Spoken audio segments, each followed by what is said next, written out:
Hey, this is Matt once again. Welcome back to the videos. Another paid request. It's time for Jonathan. Thank you so much for that. And for those interested in requesting pretty much any type of videos, topics, reactions, commentaries, re-reviews, reactions, whatever, feel free to send it either directly to my PayPal or join my Patreon. Both links are down below in the info box. I swear to God, I was not itching before I did this, but I think about how there's a sequel out to this, and I'm sure it's going to be awful. But this is about the first Hocus Pocus from 1993? 94? I thought it was 93, but someone told me it was 94. This is a film that I wouldn't say I grew up with it. I saw it as a kid, and I don't think the film is awful. I don't think the film is terrible. This is not a rant. But I've never been big on this film compared to other kids' films of that time. I would say I'm much more of a earnest, scared, stupid guy when it comes to kids' Halloween films. Like, give me Ernest Scared Stupid with Ernest P. Worrell any day over Hocus Pocus. And not the one by Focus. But watching it after so long, the story is you have these three witches, Bette Midler, which I wonder if younger people nowadays know who the hell Bette Midler is. She was a decent sized, well, she was a decent sized star from back in the day. You also have Kathy Najimy, who I remember from the Sister Act movies with Whoopi Goldberg. And then you have Sarah Jessica Parker. These three witches, they take kids, take their life force to regain their youth. One day, 300 years ago, in Salem, a guy tries to save his sister. Things don't work out. He gets turned into a cat. The witches get caught. There's a hanging. And they mention that 300 years, sometime later, they'll come back. 300 years go by. It's modern at this point, modern time. This family has moved there from California. You have the older brother, our star, Omri Katz, who I remember from the show Erie, Indiana. I don't know if many people know about that show, but that was an interesting kid show. I remember this one about the leftovers and the fridge, and very weird, quirky, interesting kid show. Which honestly, I'm surprised they haven't tried to reboot.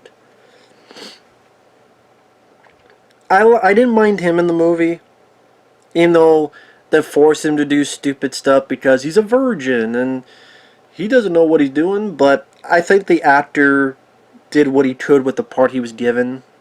He has a younger sister, Thor Birch, which she didn't annoy me. Maybe as a kid she annoyed me, but watching now, she didn't annoy me. I thought them as brother and sister actually worked well. Especially as it went along, did you tell? I bought them being brother and sister. You have this other girl who Omri Katz has a crush on. And pretty much the three of them, it's Halloween season. The brother and sister's parents are going to a party. The other lady shows them this area, this house that the witches used to be in. And it's a big legend. And the legend's supposed to light this candle. Omri Katz, who plays Max, he does light it, and he fucks things up because the witches come back. And along the way, that guy from 300 years ago, the kid, I should say, turned to a cat named Binks. He helps them. Later on, you have this zombie Billy, played by Dud Jones, and you find out he helps them because he was murdered by one of the witches. It's directed by Kenny Ortega. Now, Kenny Ortega, he was more of a choreographer, and he did stuff like, I think he directed Michael Jackson's This Is It, among other stuff. So I don't know if he was the right director, because he's more as a choreographer, and there's like one song number where Bette Midler sings, I got a spell on you, and now you're mine. If you got someone, Tim Burton would not have done it, but someone of that type that there may be like you look think of Beetlejuice. Like maybe this film could have been even more than what it became. Like as it is now, watch it again. It was a mild diversion because I know that sequel is going to be crap.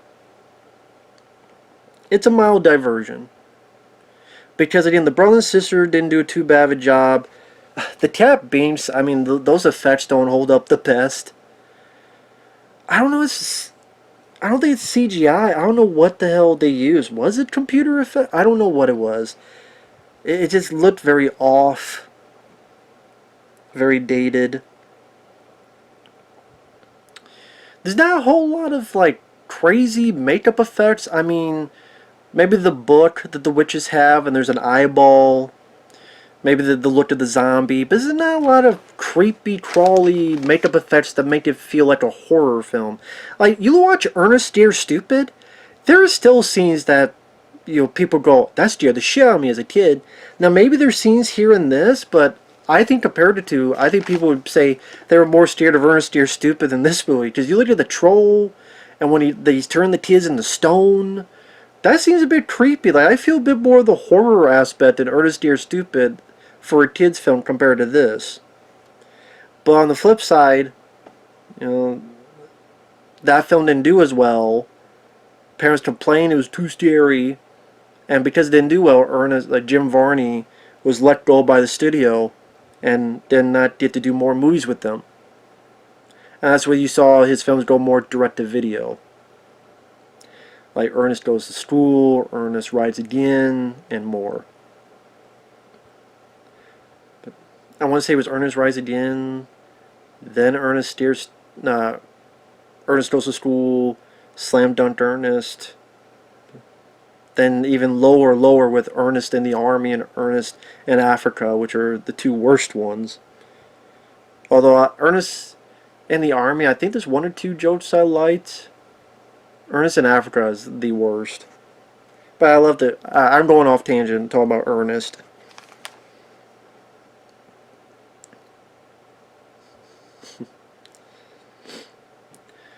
But the Three Witches, as a kid, I always thought they were annoying and irritating. I still kind of do. Like Sarah Michelle Parker. Wait. Sarah Michelle. I think it's Sarah Michelle Gellar. Sarah Jessica Parker. Sarah Michelle. Sarah Jessica Parker. She's a bit more natural in her performance. Because it's her like flirting with people and really big gun-ho into it. I mean, honestly, of the three, I think Bette Midler was the more annoying. Now, maybe because I've never been a big Bette Midler guy. To the point, I'm still Bette Midler. She doesn't scare me, trust me. But I've seen films where they're in. It's fine. What was the one with the Ruthless People with Danny DeVito? Didn't mind that movie. I liked it. But yeah, I wouldn't say I'm like a gun-ho... I would say a gun-ho Bette Midler fan. And... well, at least it wasn't Rosie O'Donnell. That could have been worse if it was Rosie O'Donnell. But I think... I don't know if this would work, but like Kathy Bates... I mean, she did comedy with The Waterboy. Or maybe Kathy Bates that would have been better or something. Or maybe just the way he was written. I've seen much worse performances, but at the same time, like, they're not intimidating. They're not scary villains. Okay, it's not supposed to be scary. Well, it's a horror comedy. And the humor that made me chuckle is some of the stuff that would go under the radar for kids. Like, there's a bit with... and when they're in modern time and they don't know what a bus is and they're looking for kids, so they ask the bus driver, "We desire children." And the guy goes, "Well, might take me a couple times, but I don't think that's going to be a problem." Meaning the inception of the spection.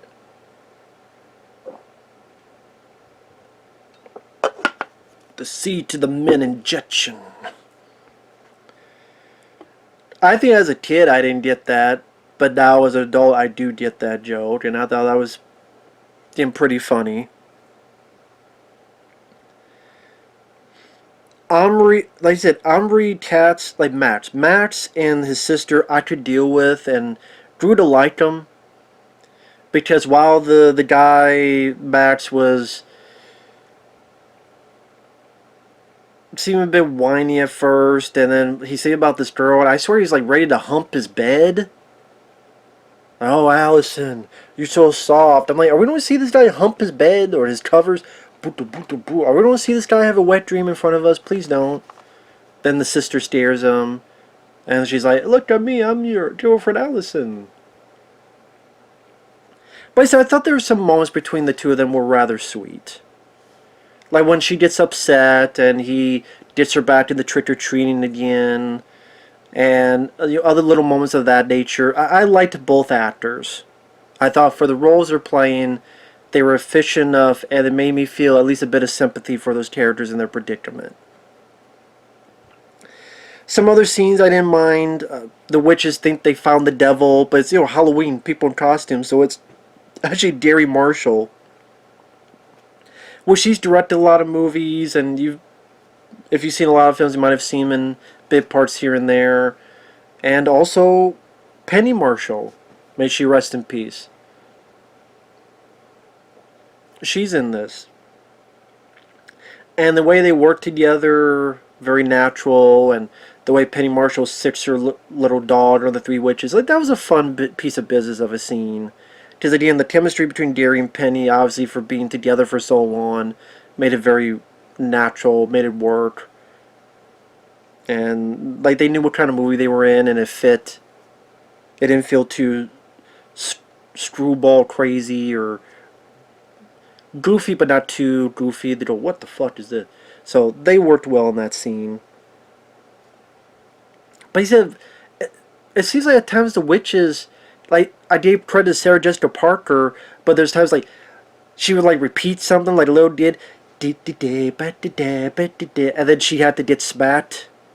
It's kind of almost like a lame version of the Three Stooges. Like Bette Midler's Moe, Kathy Najimy was Curly, and Sarah's Larry. I'm like, you're not the Three Stooges. But a lot of people love them, think they are. But again, to me, I'm like, Again, Kathy Najimy I could deal with at times. And again, Bette Midler, probably the least of the three to me.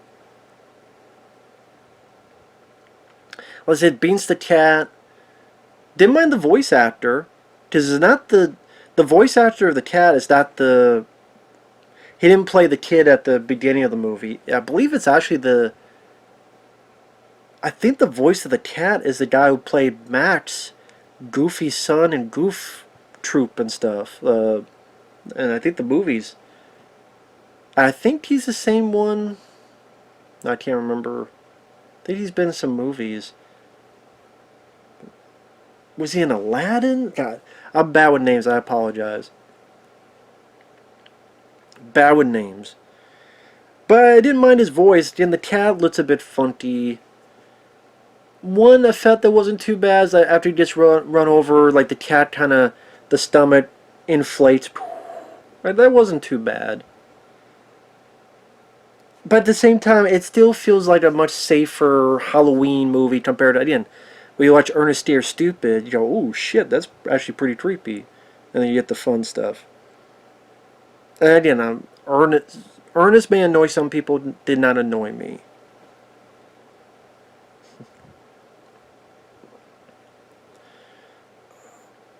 At least with the lead character Max, even though he fucked up, at least he's trying to do certain smart things of trickery using today's technology with the help of the others. Like early on, I got the fire, and I'm gonna make you all melt, and or where the hell, rain of fire, and he uses a sprinkler system, and they freak out because they're old superstitions. Or there's something that I know that you don't. Daylight savings time, and then they hit the lights on the car, and the witches think, oh my god, it's the sun, but it's not. So I like that these terrors are using their heads a little bit, so they don't feel too useless. And like I said, by the actions, super spoilers. I like the bit where his sister's in trouble. He has his potion. He drinks it to save her. Like, come at me, bitch. It was a noble act. Idea for a guy that didn't sadly act much after this. I thought Omri Katz, for a kid's film, he was fairly decent. Again, based on the actions of his characters as well, being courageous, being unselfish to protect his sister, made me like the character, even if he did foolish things at the beginning of the movie. Him and his performance is not a it's not that I'm saying it's a fantastic performance from this other. No, it's pretty decent. Maybe I'm thinking that because I think of him as Erie, Indiana in that show. That was well, that could be the name of a character. You never know. But the show Erie, Indiana, I think of him in that. So I got a bit of a, I don't know what the phrase I'm thinking of. Not bond, but a bit of knowledge of him. I recognize him, and I had a fond memory of that. So there's, in a way, transfers fondness into that in this movie. I know this sounds stupid. I don't know how else to put it.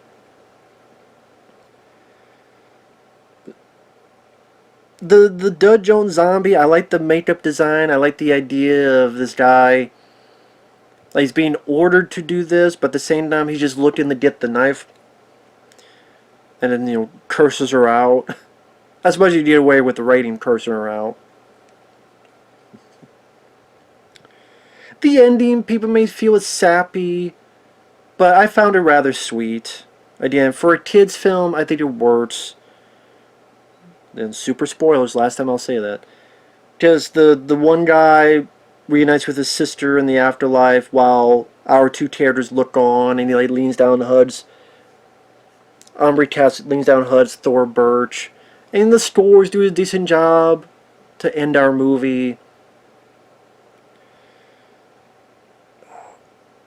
The effects wise, there's not a whole lot of crazy crappy CGI effects. This is 93 or 94, like 90, I think 93, because I want to say it was the summer of 93 this came out, which is weird they put in the summer, but not October, because it's a Halloween movie, but whatever. And the film didn't do that well for Disney. Like, that's one thing I should mention, is that this was written by Mick Garris. The guy that going to direct Stephen King's Sleepwalkers. He directed Critters 2, the main course. The first Stephen King's The Stand in the 90s. He directed, I forget what else. He came up with some of the script of this, and it was supposed to be a darker movie. And it got picked up, and it made much more kid-friendly. Disney got it, and they just decided to release it in the summer. And it didn't do that well. I mean, it probably made a little bit of a profit, but not much to make Disney happy. Because it cost like, what, 20-some million, and it made like 39 million? It's somewhere in that ballpark. It was like a blockbuster hit. I guess they were hoping it'd be like some $70 million hit, and be, okay, yeah.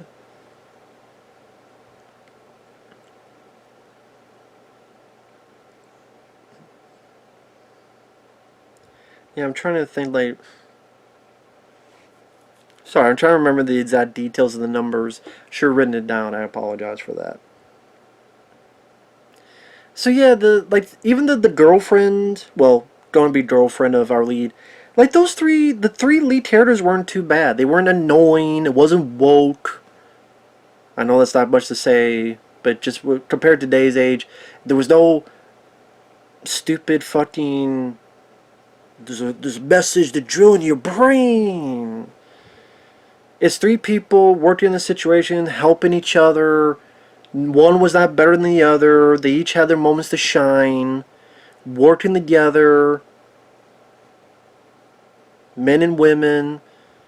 Yeah, each one given their moment to, whether it be the zombie or Max or the, nowadays, yeah. I don't want, anyway. I don't want to get into all that. Like I said, I just wish... Really... I didn't think about this. it doesn't have as much creativity as I think it should. People, what are you talking about? When you look at Beetlejuice, you look at the insane creativity in that. And even when the witches here are in modern time, there's not a lot of creative juices of comedy or craziness that could happen, like spells, maybe crazy spells they could do, and change you into goblins or change you into this, and you have like different monsters, but it's still a kids film. It's like they're changing people. Like if when the town she does her song and dance, I put a spell on you. If the spell was, I'm going to change you and you to monsters, and even the parents are changed to monsters, or they're chasing the kids, and the kids have to battle all these different monsters, while the witches are like, you do that, and we'll take care of the book. Or we don't change you, and you guys take all the kids and bring them up to here. Like, maybe that would have been cool. Or if the witches were doing magic in the house, so the house has all these traps and trickery that the kids have to navigate to either get to the book, or when they kidnap the sister, get to the sister. But again, other than Binks the cat, other than... And there's not even a lot of big special effect moments in the movie. I mean, again, Binks the cat maybe, and then the zombie.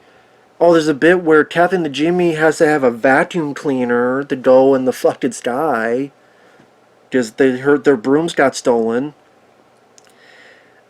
And the reason I paused there, as if my brain, fried, or, when your computer froze, like, boop, is because I'm like, yeah, that kind of, when I say stuff out loud, then certain things kind of pop in there. I'm like, yeah, I wish there's more creativity and more imagination in terms of effects, or makeup effects.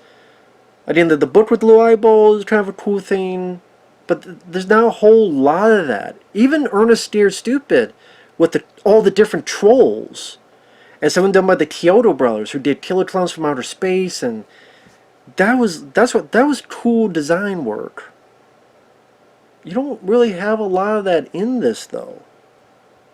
And I wish there was more, because then it's like, these three witches, there's not a lot of intimidation factor, there's not a lot of steer factor, you don't really feel the state's involved because of that, and you just wish... You think about back in the day, films like Labyrinth, and that had this creativity, imagination, like I said, Beetlejuice, even Ernest Steers Stupid. You wish there was more, and maybe that's because this director wasn't really ever known for that kind of movie. Again, he was mainly known as a choreographer that times would work with Michael Jackson and others. So it's kind of weird why they got him as a director. It seems like a peculiar... I forget what else he directed. And maybe that's why he got the job here. Just the only thing I can remember he did Michael Jackson's This Is It. I should have written down what else he did. But, like I say, it's an okay movie.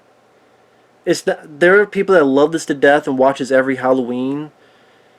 There's not really movies I watch every Halloween. It's just different each time. But, okay, like Ernest Steers Stupid, I wish there was a Blu-ray of that. I think there was one. It's out of print, which sucks. Just would like to have picked it up. But, like that, I would choose more. Like, as a kid's Halloween film. Sorry, I keep mentioning that like 5 times now. So, yeah, it's there. I'm not big on it. But I don't hate it either. And again, they made a sequel, and I can only imagine what the hell that is. So, hey, if you watch this review, you've seen the sequel. How you feel about the sequel? I'm curious. We'll see you guys later. Bye bye.